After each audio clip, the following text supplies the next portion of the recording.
Assalamualaikum warahmatullahi wabarakatuh. Tuan-tuan dan puan-puan yang dirahmati Allah sekalian. Hari ini kita akan berbincang tentang tajuk penyalahgunaan dadah di kalangan remaja. Siapakah remaja? Remaja merujuk kepada satu golongan anak-anak yang semakin meningkat dewasa, yang usia mereka mungkin di antara 13 tahun hingga 18 tahun. Sebagaimana yang kita faham, remaja ini adalah satu golongan yang sangat ingin tahu tentang sesuatu perkara yang baru. Mereka ingin meneroka, mereka ingin mengetahui tentang perkara yang mereka mungkin tidak tahu selama ini. Maka kerana itulah remaja mesti dibantu, mesti dipandu dan dibimbing agar mereka menjalani usia remaja mereka dalam keadaan yang dirahmati oleh Allah Subhanahu Wa Taala. Berkaitan dengan isu penyalahgunaan dadah di kalangan remaja, sebagaimana yang kita faham, dadah adalah merupakan musuh nombor satu negara. Kerana itu dalam negara kita ada agensi yang khusus untuk menangani dan membenteras penyalahgunaan dadah di kalangan masyarakat, iaitulah AADK, Agensi Anti Dadah Kebangsaan. Tuan-tuan, kalau kita melihat satu ketika dahulu di kalangan pengguna dadah ataupun penagih dadah ini, mereka biasanya terlibat dengan dadah-dadah yang sifatnya konvensional seperti ganja,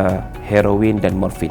Pun begitu, seiring dengan perubahan zaman dan masa, ternyata hari ini apa yang digunakan oleh pengguna dadah sudah semakin canggih. Antaranya mereka menggunakan dadah sintetik, dan mengikut kajian, dadah sintetik seperti syabu, ais ini ternyata akan merosakkan pemikiran mereka dan juga kesihatan mereka. Bahkan mereka akan berada dalam satu keadaan yang tidak sedar diri, khayal, dan akhirnya melakukan perkara-perkara yang di luar kawalan. Maka sepatutnya sebagai remaja, kita mesti memastikan usia remaja kita tidak dipenuhi dengan perkara-perkara yang lara dan sia-sia. Sebagaimana hadis Nabi SAW, min husnil Islam al-mar'i tarkuhu ma la ya'ni, sadaqah Rasul. Daripada keelokan, kebagusan dan kebaikan seorang muslim itu adalah meninggalkan apa yang tidak berguna kepadanya. Maka kerana itulah golongan remaja, saya nasihatkan agar penuhi masa anda dengan mengisi program-program yang bermanfaat seperti hobi-hobi yang boleh mendatangkan kesihatan, berbasikal, menunggang kuda, berenang, mendaki bukit, yang akan membolehkan kita menjadi seorang yang aktif dan cergas. Kemudian kita isi dengan pengisian-pengisian yang berbentuk kerohanian, seperti mana kita menghadiri kuliah-kuliah ilmu di Masjid Surau, kita mengikuti usrah-usrah yang diadakan oleh NGO-NGO Islam. Maka dengan itu saya yakin para remaja akan terisi hidup mereka dan masa lapang mereka akan dipenuhi dengan program yang bermanfaat. Kerana apa? Apabila kita tidak memenuhi masa lapang kita dengan baik, maka kita bimbang akan ada dorongan-dorongan daripada pihak luar, misalnya rakan-rakan kita, misalnya daripada bisikan syaitan, misalnya daripada dorongan hawa nafsu kita untuk melihat bahawa di sana ada hiburan yang mesti dicari untuk memuaskan hawa nafsu kita. Na'udzubillah min zalik. Maka kerana itu ingat, dadah merupakan perkara yang akan menghancurkan masa depan kita. Dan kalau kita sudah terjebak, ternyata untuk keluar balik daripada masalah penggunaan dadah ini bukan perkara yang mudah. Saya anjurkan kepada remaja-remaja di luar sana, berjumpalah dengan guru-guru yang boleh membimbing kita, pakar-pakar yang boleh menasihati kita untuk kita menjalani usia remaja dengan penuh cemerlang,